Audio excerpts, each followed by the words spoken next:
बिरहा होनहार बिरवान के होठ चीखने। इतिहास वीरन का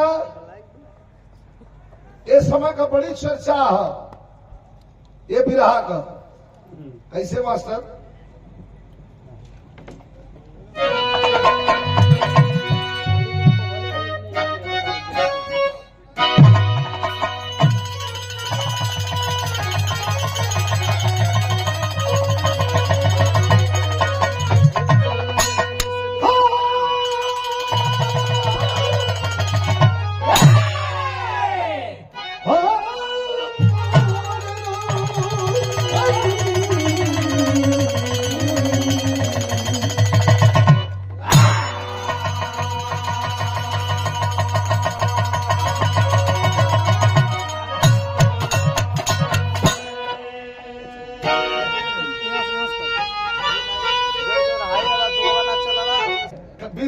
लाल कवि लिखत हूं।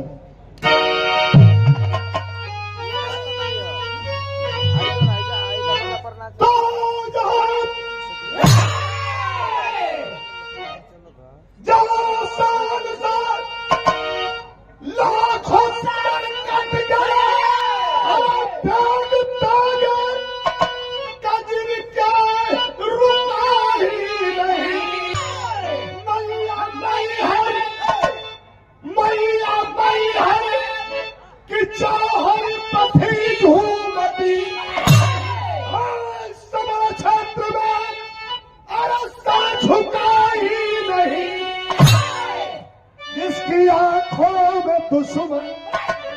है जो चढ़ गया और चींटियों की असर कर चले निकलता खरसराहते रास्ता बदल कर चले।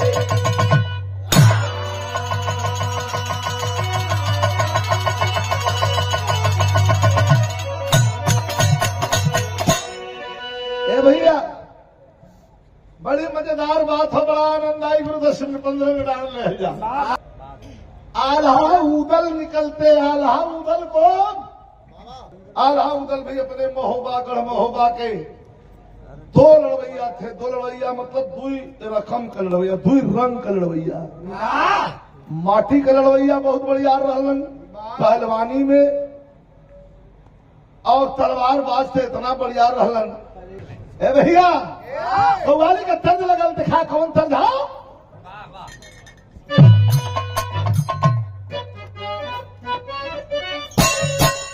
उस्ताद लोगन वाली हो, साहित्य यहां नया रख दे, लेकिन कर आनंद देखा कि पंजाब के बोतल में,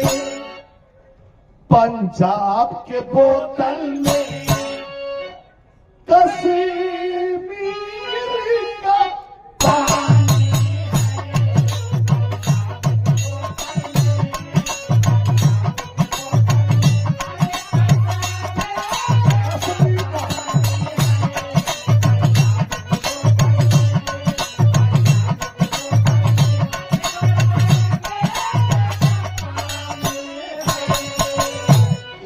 इनके बदे रवीना बदे हो कि पंजाब के बोतल में कश्मीर का पानी है।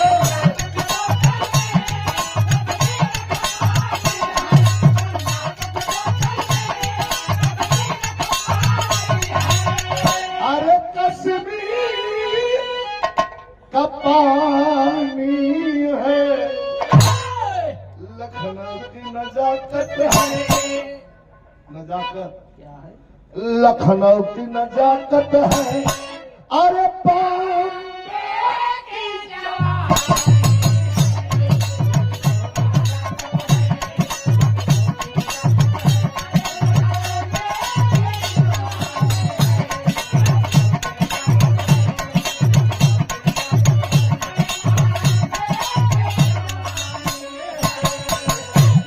का भाव भी रस में हो कि जंगसाली जवानों के,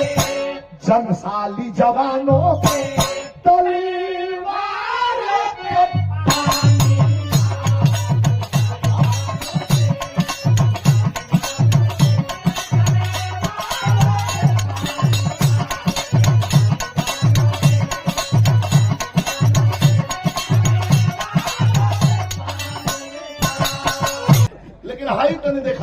बांधल भी रहा कैसे क्या है शेर समर में संके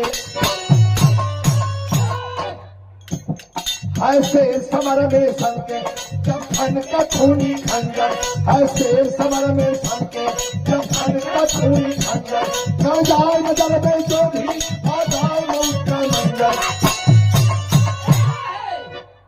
लेकिन दरबार लगल मोहबे में लेकिन मैं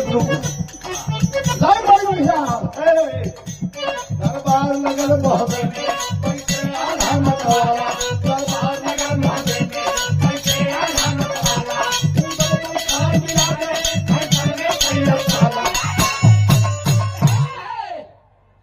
एक तरफ आल्हा एक तरफ उदल एक तरफ मलखान एक तरफ परमाल एक तरफ देभा तिवारी एक तरफ ताला सैयद पूरा दरबार भरल हो सब अपन अपन पगड़ी बांध के तलवार ले लेके मोछ को तनी तनी ऐठन देखी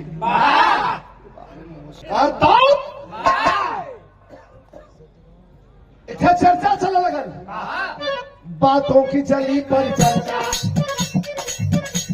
बातों की चली पर चर्चा आल्हा चिंतित हो बोले बातों की चली पर चर्चा आल्हा चिंतित हो बोले एक बात खटकती दिल में हर रात हृदय का खोले। चर्चा अपने में चलने लगल घरेलू बात कौन चलत हो कि छिड़ गई बात भूलवा पे भूलवा के रहा उदल का औरत मोरन देश के राजकुमारी वो जमाने में फुलवा मतिन सुंदर कोई न रहल प्रेम विवाह करे रहा उदल हमारे गुरु एक लाइन गावा कि उदल बने बहुरिया चढ़ल अंग पर पानी जवानी जिंदाबाद हो गई। ये हमारे राम दोस्ताद गाँव तो हमने विधा की बड़ा प्रेम करके लिया फुलवा के तो सुनिया प्रेम को भाषा छिड़ गई बाहर फुलवा पर आए छिड़ गई बाहर फुलवा पर बोले है सैयद ताला छिड़ गई बाहर फुलवा पर बोले है सैयद ताला नयन सैया को दीने उदल से पूछा इनका ब्याह के लिए कितना दिन भर कहा 14 साल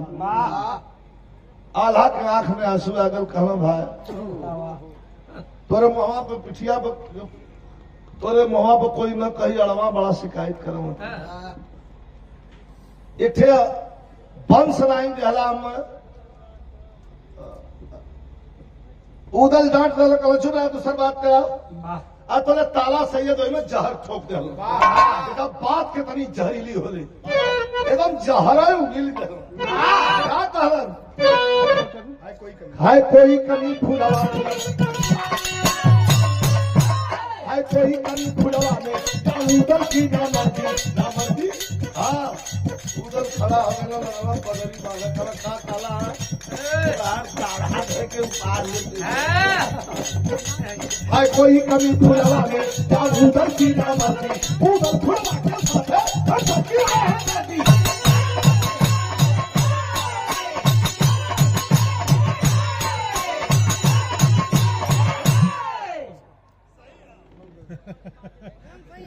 मैडम चौक चौक बैठे कहना सुना ही को हम ना जानी आप कहो या तो फुलवा में कोई कमी हो ही नहीं तो उदल ना मर्द हो है उदल की आंख में आंसू आगल निकाल के तलवार दौड़लन कहलन ताला सैयद तो हर गर्दन काट ले तोले आल्हा लेके तलवार खड़ा गलन कहलन खबरदार भाई है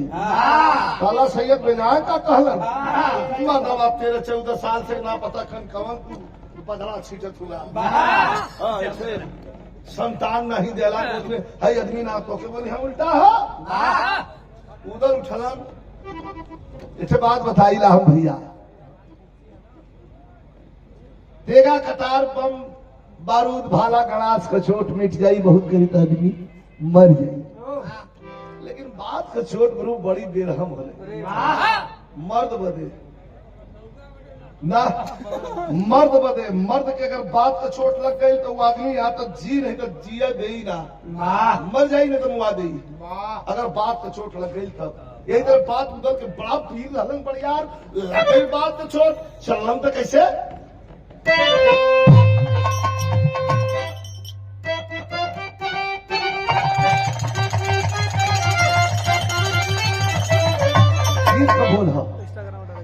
बदला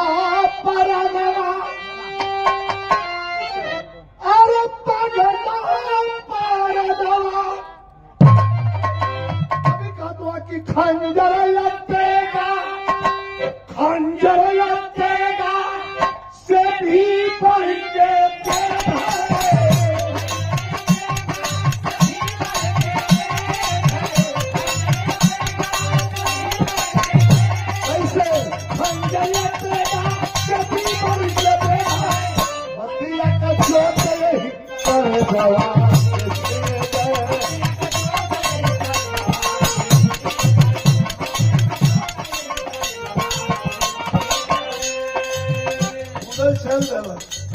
खुद के उदल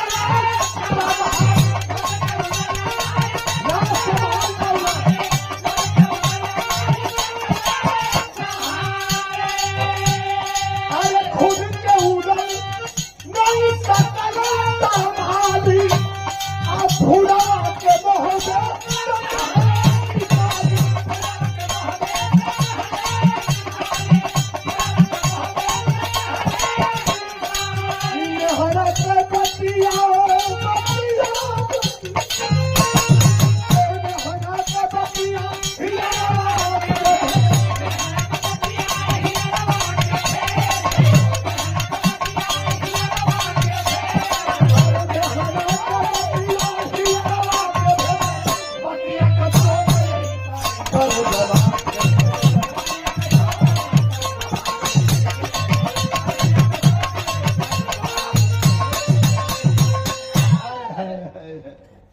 मेहनत के बतिया हियरवा के भीतर रोवे लगना हो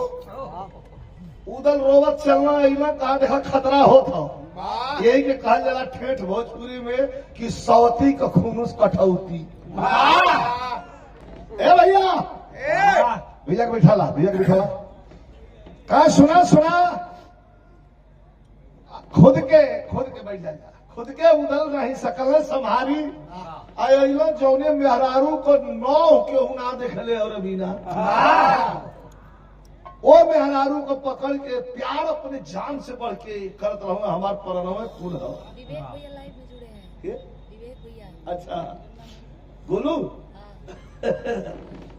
आई देखा पकड़ ले अलन पकड़ ले अलन फुलवा के जान से प्यार करत रहो देखा बा अलिया कोई मोहबे के बहरे दुआरी पर यही तरफ फेंकलक अलग खबरदार या तुहर रहे का जरूरत नहीं बा फुलवा कहे का भयल कल कहो 14 साल हो गए इथे बंश नहीं हम गेलू फुलवा कहे बौरायल हुआ फुलवा रोवे लगल का खलस खवन तंज लगल मास्टर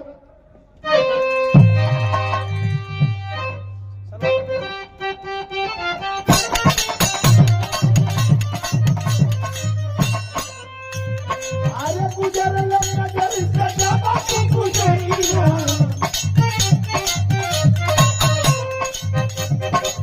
गुजर नजर से जाबा तू गुजरिया भारत के नदियों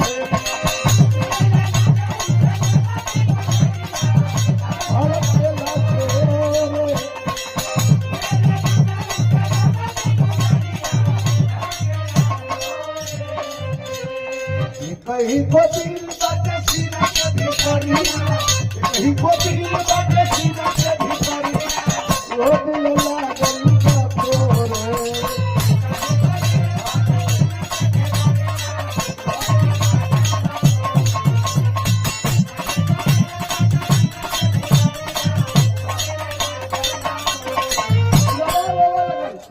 रोवल फुडावा तू कैसे करे जावा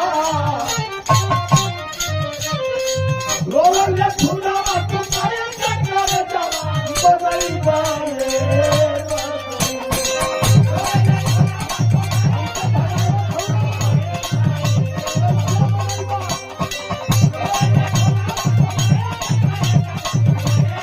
ये बताओ आप यही के बिना कैसे बेचारा को सुखा यही के बिना कैसे बेचारा को सुखा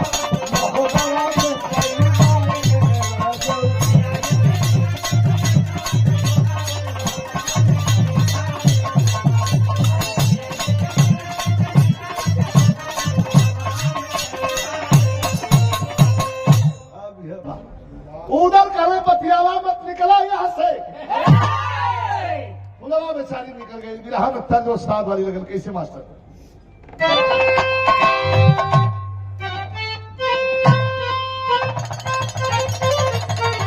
तंज रखा के होला कि चढ़ाता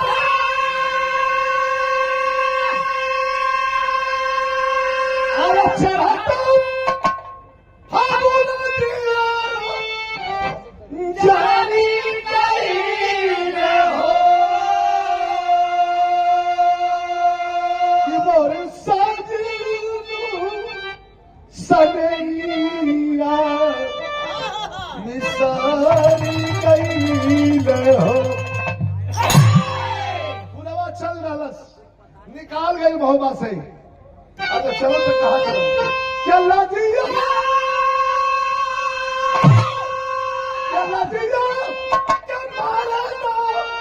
नहीं हो अरे भटकत फूला बेचारी नाई हो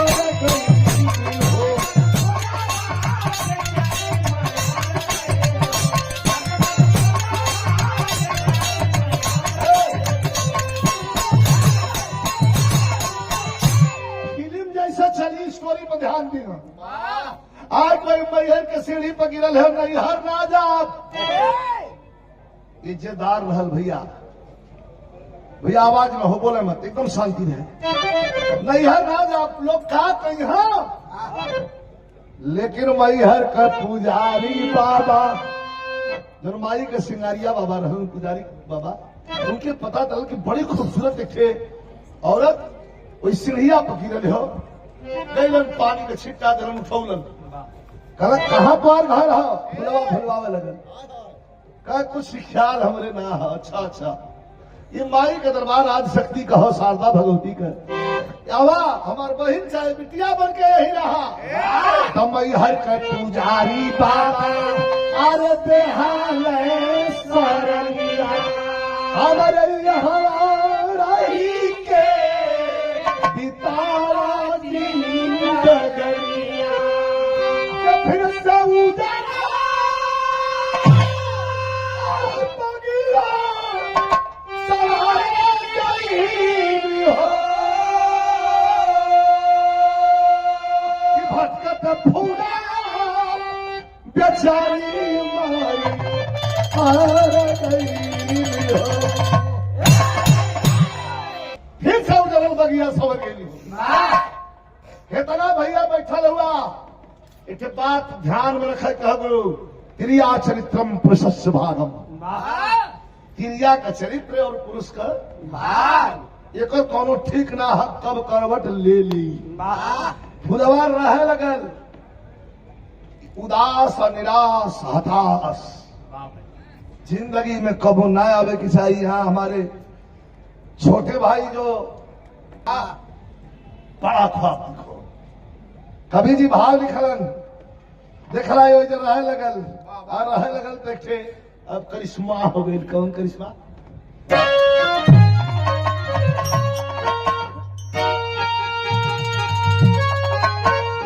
कभी कहा था अरे जवन बादल विभाग उलट फेर नहीं थे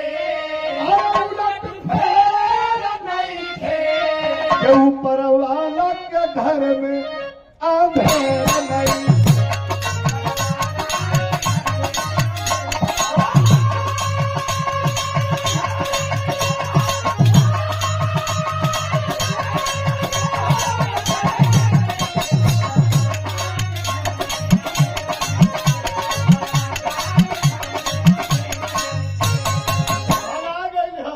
लेकिन यह कभी कहा था कि जवन के उदल दूर कैले ओही महारानी के गरभर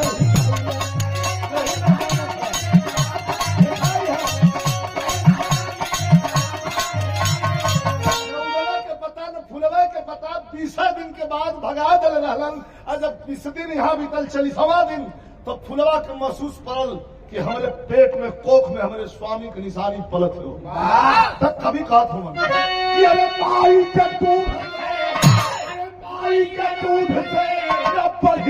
दवाई बेटा पिया दवाया सरऊ के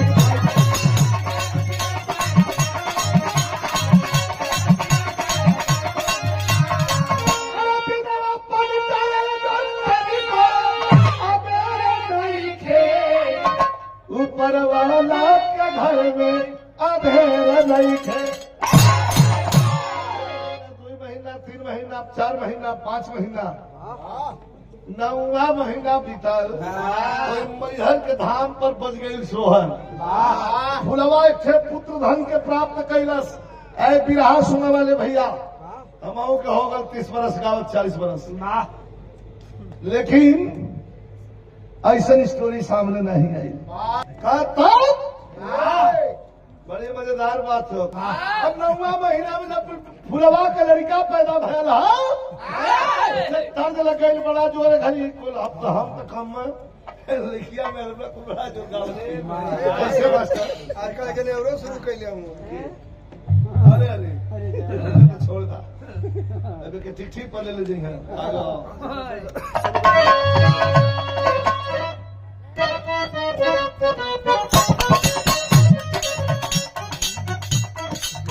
लागे मिजाज अभी सही नहीं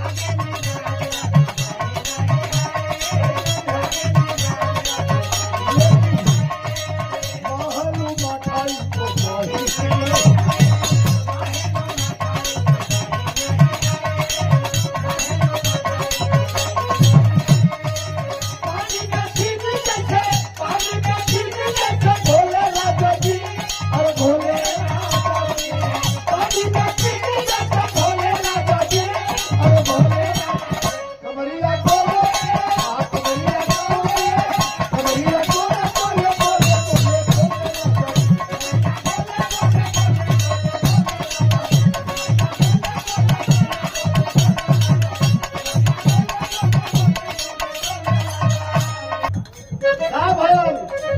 फुलवा का बेटा जब भइले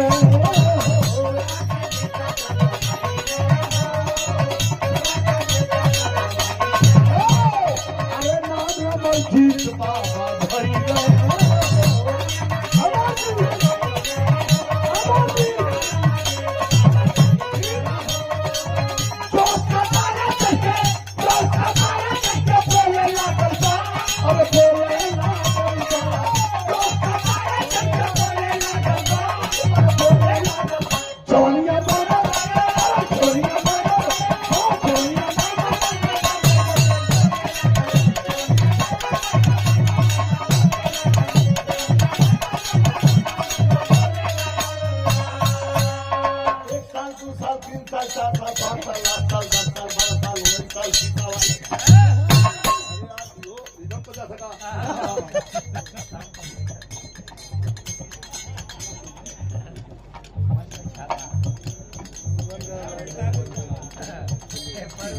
स्वर्गीय गुरु जी चंचल कवि जी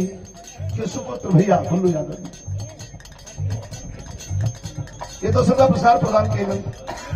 बढ़ाए लगल मोटाए लगल प्रसादी खाए लगल आऊ कुछ काम लगता तो देसी घी का हलवा तोहारी प्रसाद है कुछ खाए के याद लगल मारे इस शरीर का कहल बढ़ लगल तब कभी कहता हूँ तब में ही खारिया अब ये गड़बड़ होता 20 साल तब में ही घरिया अरे तब में ही घरिया मैया के नगरिया अरे आल्हाय सादा माई के दर्शन करे वही अखाड़े पर रुके ना लगला लगोटा पास कर याद करे अच्छे हजार करवाई तो कोनवा पकड़ के अखाड़े के वो पड़ा देखे बड़ा सुंदर शरीर के लड़का बार 19-20 साल की उम्र बार और खूब याद मारत हो तवने ही घरिया मैया के नगरिया अरे आल्हाय अखाड़े पर भेंट हमारी से भाई लगा अखाड़े पर भेंट हमारी से भाई लगा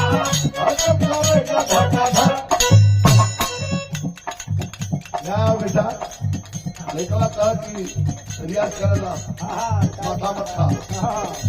आधा बहुत पी रहल न 5 जना के लड़ा हुआ बनमल खान के परमार के देभा तिवारी के उधर के तारा से के 5 जन के इतना कत रहल अरे यार आप कितनी लड़ा जाए लड़कवा कहे यार तू हमके लड़ाईबा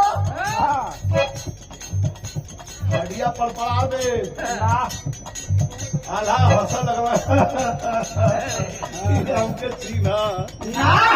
दौले अब देखा कर मैं बोल होत क्यों ना गल थई के हां वो ना गल थई के हां दौले हाथ मिला दे भाई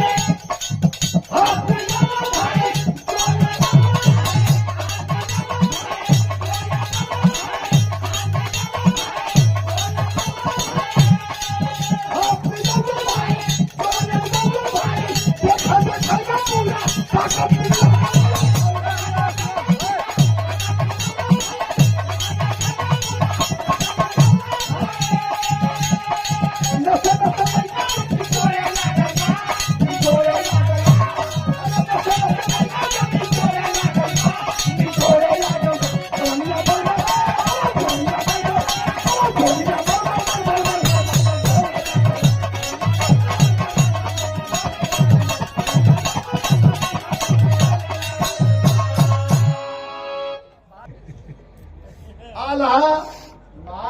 कल यार लड़ा दई कहे तू लड़ाईबा हम लड़ा दई आज वही लड़का आयल हो चिन्हा छोड़ा चिन्ही बात हाथ मिला के आल्हा उठा के हाथ 1 कुंटल का हाथ वही लड़का के गर्दन पर मरल ठाए दे लम्बे हो दे जाके कह रे चचा काटा लड़थुआ का यार कर अरे घूम के आज झुला के हाथ मारे जवान उमच के मरल सो आधा के गर्दन पर कि भर मुहे माटी उठा ले ये धरती पर कोई पैदा ना हम मार दे हम गिर जाई है लड़का सारा लड़का ना अद्भुत हो तनी आ जा भैया कैसे सब कौलस गुरु सब कौलस लेकिन राम दोस्ताद कैसे काम है की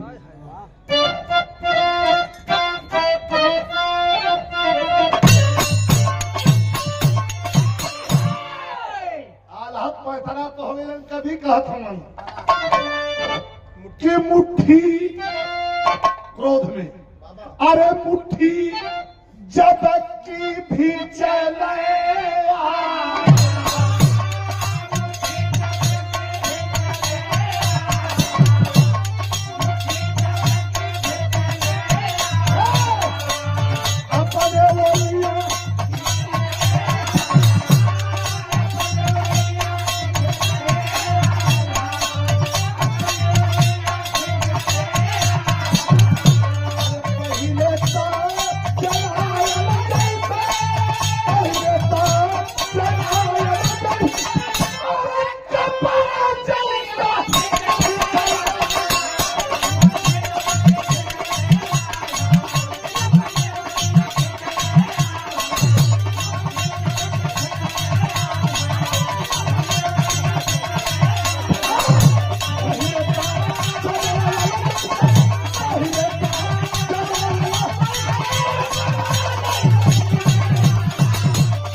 आल्हा चल के लड़ा लगल चल के ई लड़वैयन के धरती है चल के कवि जी चल के का मतलब अब हाथ को मार के सांस लेवे को के मौका ना देत हूं तौले भड़कल बारूद जैसे अरियल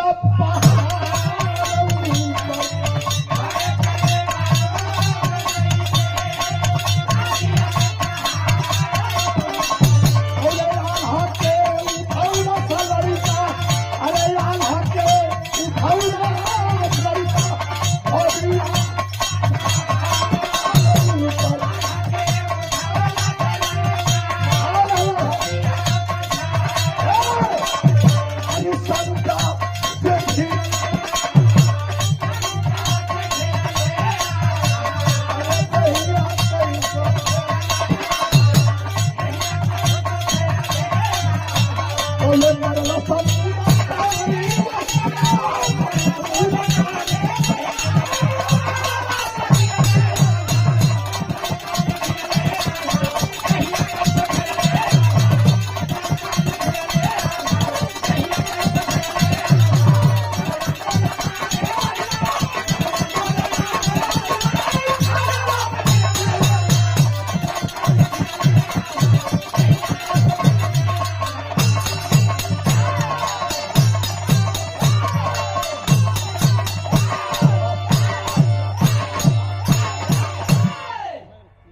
जा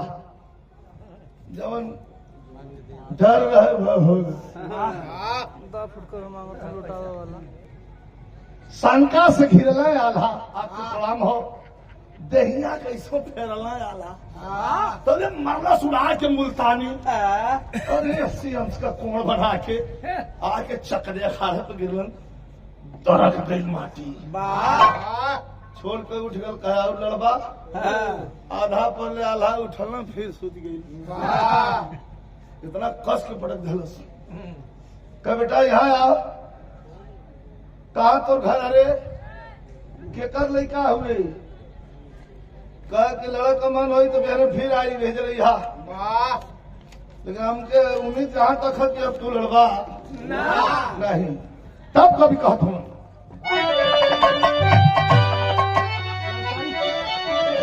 अरे ललकारी जब माई कह बुधारा अरे ललकारी जब माई कह बुधारा लड़के लड़के से समर में पटक के सीना फाड़ी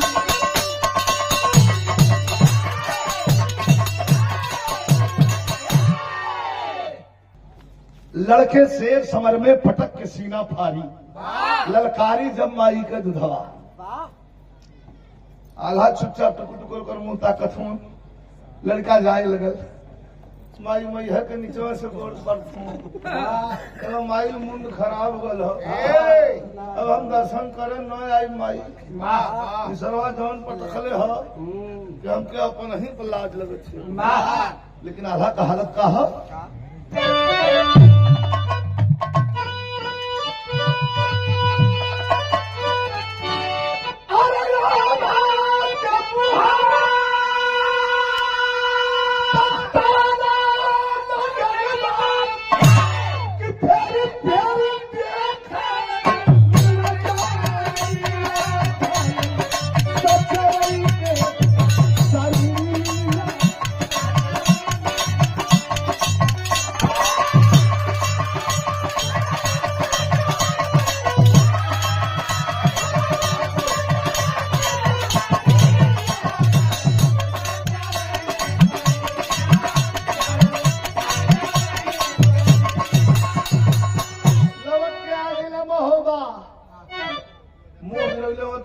पॉइंट अगर कला उदल कहना भैया जहिया कयाल हुआ मैहर से तुहार मुहवा कैसन तरीका भला कला आवा आड़े बताई जा गेले आड़े आई के महोबा आई के महोबा करे लगल चर्चा बकीरा बतौला छुआ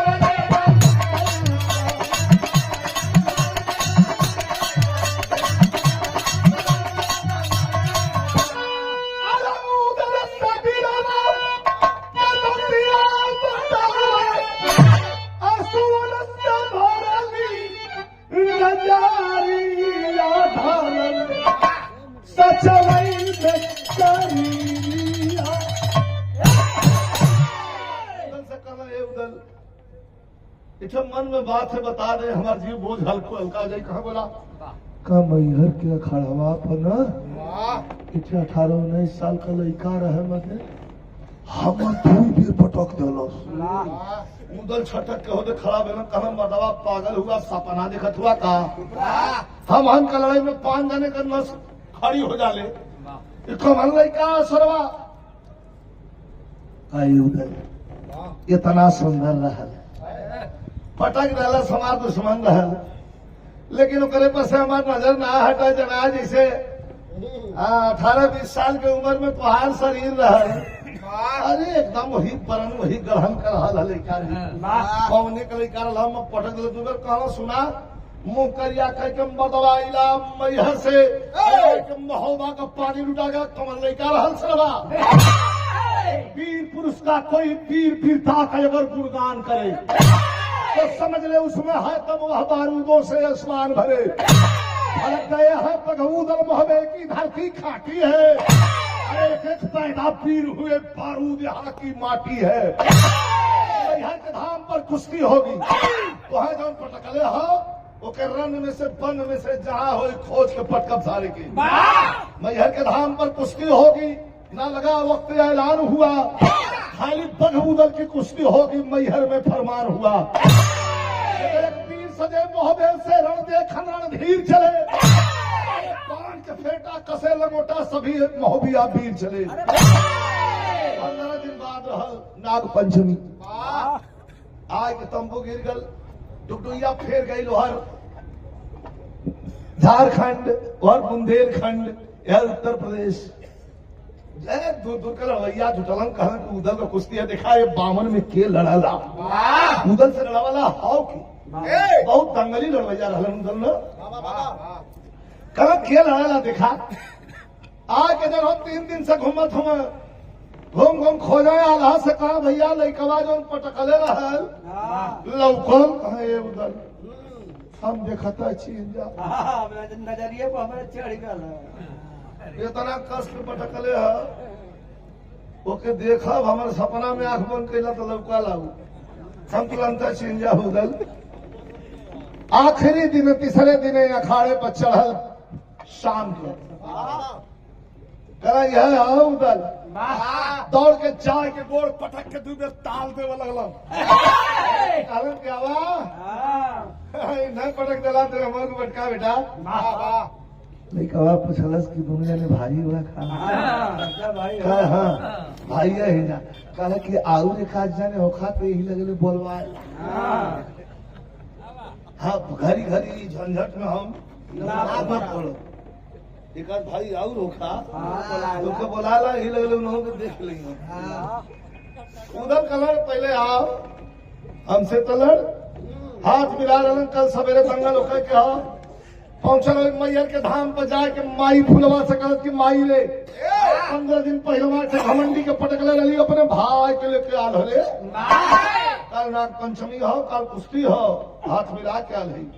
तनी माई से आशीर्वाद दिवाई दे। फुलवा माई मैहर भगवती के सामने बैठा के अमरजीत के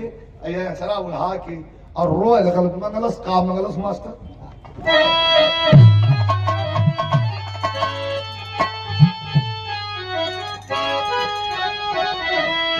यह मानत बा फुलवा कहता कि अरे कुश्ती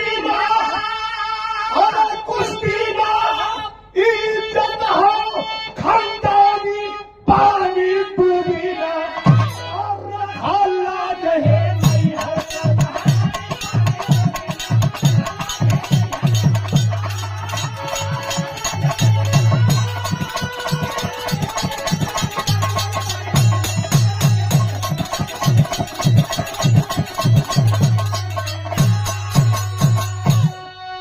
मिला के हाथ चल दलस माई से आशीर्वाद लेके तो खून से खून दया खाए अरे खून से खून दया खाए तो खैला याद भिरंत हो मिला के बन जाए वर्दी चरखी पर घूमे तुरंत हो। जब वही पंजाब में पड़ते चरखी घूम गल उधर भाग के हो देखा आला कराए भैया हम तो कहब कि बयाना फिर था मत लड़ा यही तरह हम चमकावत तोरिया मत ढीठ बन के हम हाँ यही तरह तान के जवन पटक ले पिटखंडा याद में दुखाला तो उधर हंसा छुमका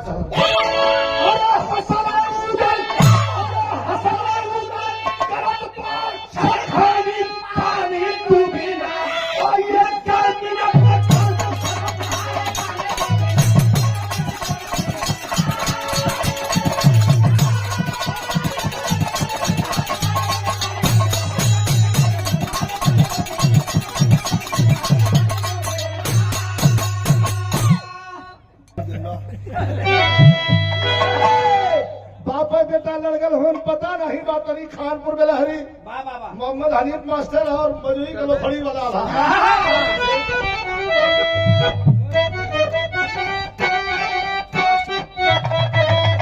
यही तरह का मैं कि लोहा जब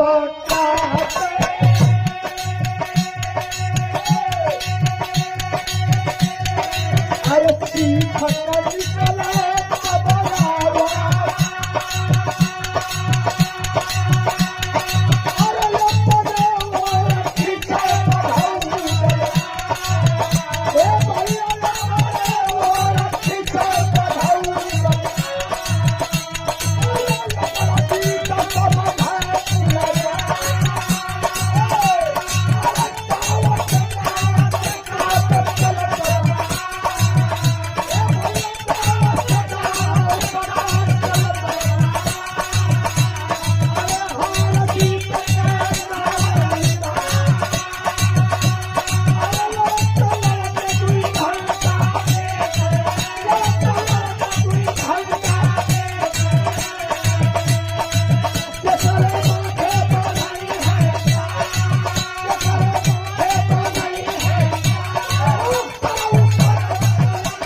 दुल्हन लड़ गए हम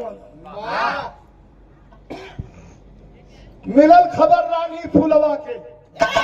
जवा से मिला गयल कह जाने लू पहले कहा कैसे लड़ गल है कहा कैसे लड़ गल है अमरजीत संग लड़े जे मोहबे के उदल महाराज तो चन्न दे थरिया हाथ से टूट गई। रोवे लगल फुलवा कहले कि का हो हे भगवती हे मैहर के देवी रोवे लगल आल्हा में करुणस के भाव हो कहल कि माई बेइज्जत करके मोहबा से निकालल गईले वो रहन ना दे आज अपन लड़का लेके बेसहारा बन के धाम पर अपन जिंदगी बितावत है माई केहू से रहन ना दे लेकिन आज जौने तिराहे पर हमके खड़ा कैले हो हमके करे जीत काजी लगाई यह बता ना हम तो जीत काजी लगा के अपने बेटवा के भेज दिली करे जीत काजी लगाई पुजारी बाबा आई कहा सुना चिरौरी मत करा भागा जल्दी नीचे जा तू जईबू सब हल हो जाई यह कहत फुलवा चलल हो विराह का मेन पॉइंट 2 मिनट गौर के लिए चलल बात है कि गाय मैहर वाली माई गाय मैहर वाली माई कैलू कवन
जवन डर रहे हो रे भाई आगे के तनी से झोंकना लप दे घूम के सधल ला मुल्तानी आल्हा चिल्लाता हूँ बचे बचे बचे उठा ले मुल्तानी टाइमिंग देखा खेला टाइमिंग कहा मुल्तानी उठावत था अयर अखाड़े के तांती पर फुलवा माई चढ़ी जोर से चिल्लाई खबर दे रोक ले वही पर लेकिन इतनी भीड़ बा इतना आदमी का ताली है में राजू का आवाज कहाँ ले जाए फिर अखाड़ा में चक्कर घूम के बीच में लिया के फुलवा के करीब पहुंचे में हाथ से पटक के छाती पर बैठ के ठेगुन दे दिलस जब पटक के ठेगुन धैलस आदमी हर पे खड़ा हुए सबको मुहवा पवा अगर भक्का हो गया कलर ही मतवा ये कमर नहीं का आधा घूम घूम कहा लगा भैया 15 दिन पहले अमाउंट पटक ले तो दूध में पटक दे पता खाली करता कौन है क्योंकि अपने गोल गेंद में शामिल कर ले जाता और कौन फुलवा करीब आ गई जब फुलवा के अखाड़े पर लोग देखलन मर्दन के दंगल वही में से बेहरारू इतनी सुंदर फुलवा जितना लोग रहना सबका हाथ ताली वाला जो बजत रहा सब रुक कर सब हाथ नीचे करे लगे सब ताके लगे कि ई के हो आ तोले छाती पर बैठल हो अमरजीत पहुंच गई आंख में आंसू गिरत कहे हट रे उतर कहे ना हट तार तार दुई थप्पड़ मुंह पर मरला भाषा लगल कहला कहे माई सुनीला की पटका वाला के इनाम मिलला अतः हम झपड़ियावत है ये कैसा इनाम रे डाको डाक फुलवा रोवे लगल कारे पगला तय ना जानत हुए केकरे सम्मान से खेलत हुए तय उतर जल्दी ई के हुआ कहां केहू हो न बिना मुंगौले हम ना जाए ई परक गलों से मिला के पटकली तो अपन भाई लेके आल है थोड़ा के मुंह आए तो डराजी है कोनो है ना नहीं तो यार बता लेके आई है अरे कैसे ही कौन मन है ना और उधर के छाती पे ठेगुना रखले है कले कले दबावत है तो ले वही समय फुलवा बोलल का अंतिम लाइन है करके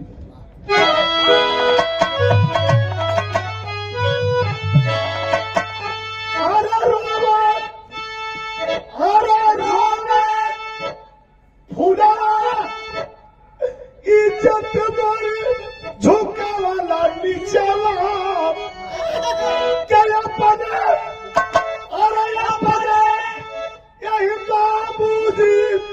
के छाती पर से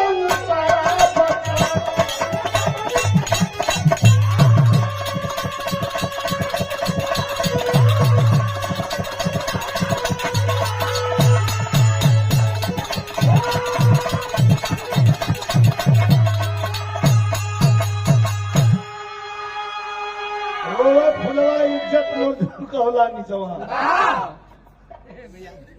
इज्जत चालू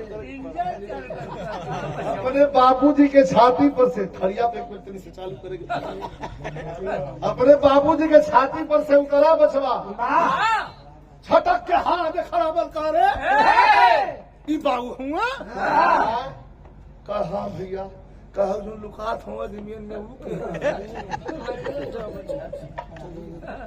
पर्दा करने लगे फुलवा कह के तुहार बड़का बाबू जरूर गल था लिया कह माफ करना बड़का बाबू हम ना जान लिए भाई कि तुम बापा दादा हमारे तो तनी हिसाब से पटक ले आधा डांटा तो हट सारे कोनो भरोसा है तो बच्चा में तो हट सारे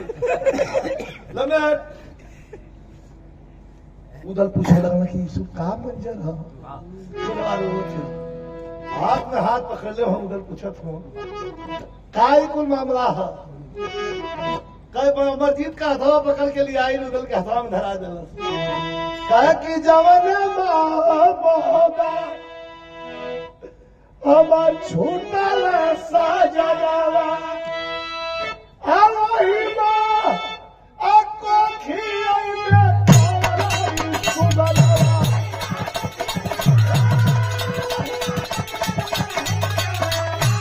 अरे कतना संकट झेलिया बहन के बिछावा अपने बाबूजी के छाती पर से उतरा बचवा जौने समय हमें भगा दिला यहाँ आके 20 दिन के बाद हमें पता चलल कि हमारे गर्भ में तुम्हार निशानी पलत हो उधर के आंख भर गई करन तू अइलू का है न कह का आई इतना बेइज्जता कह के निकाल दे रहा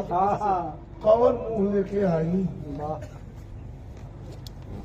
माफ कर दा लड़का रहा बेइज्जत के दलत कर चुक रहा हो दुनिया में बड़ा दंगल लड़ी बड़ी कुश्ती लड़ी बड़ा जंग लड़ी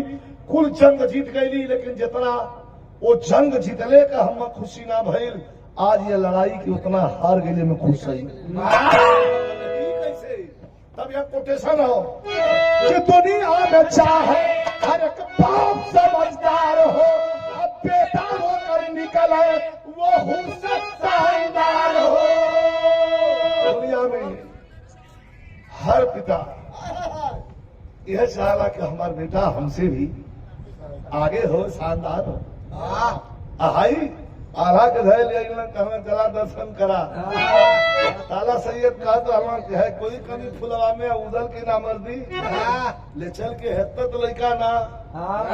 सम्मा ताला सैयद से एक हाथ बढ़िया ले चल के उनके पजरे खड़ा करा के उनका दाढ़ी उपरवा ले बड़ी बड़ी बात कह रहा हूँ, याद रहे।